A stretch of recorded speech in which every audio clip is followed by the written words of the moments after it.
Hey, First Christian Church. My name's Jared, and I'm coming today with your live Devo.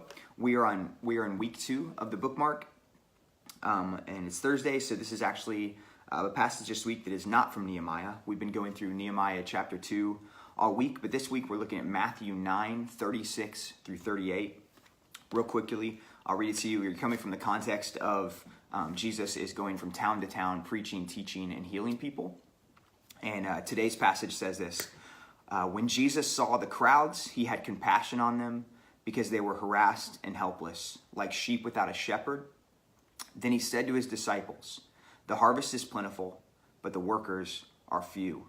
So ask the Lord of the harvest, therefore, to send out workers into his harvest field." So when we look at this passage, you might be thinking, like, what does the passage in Matthew have anything to do with the story of Nehemiah?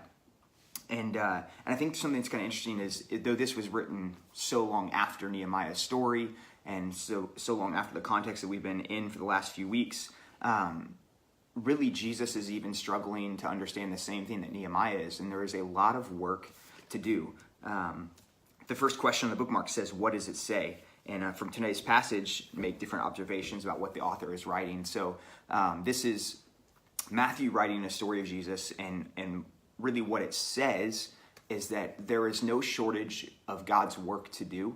There are always people in need of a Savior. There are always people who are struggling to understand who God is, who are far from God, who need to understand that. There's never a shortage of God's work to do, but there is seemingly always a shortage of people willing to step out in faith and do it. And that, you might recognize, sounds a lot like Nehemiah's story.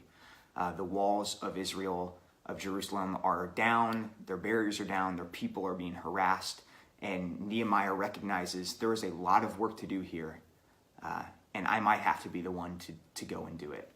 So Nehemiah's story sounds a lot, sometimes like a lot of Christian stories, that a lot of great stories out of the Bible start with a recognize and a compassion and this need to step out because of the heartbreak that they're feeling. A few weeks ago, Dan even asked, what breaks your heart for the Lord? And does what breaks God's heart also break yours? So when we look at this passage and we ask, well, what does it mean? And I think for us, a lot of times it just comes back to that assessment of, do we recognize all that there is to do in God's kingdom? All the work there is to do, and do we really begin to see our part in it? And do we really begin to see that our friends and family and the people in our church, that we need to be motivated to move and work to bring people to the Lord? There is never a shortage, like I said, of people who still need to understand and see who God is. They're out there, and they're just waiting for Christians to take a step out and actually reach them and help them understand. So as you're reading through this passage, I hope you can find some ways to respond, spend a little time in prayer in it. So glad you guys were able to join us today, and we'll see you next Monday again with our bookmarks.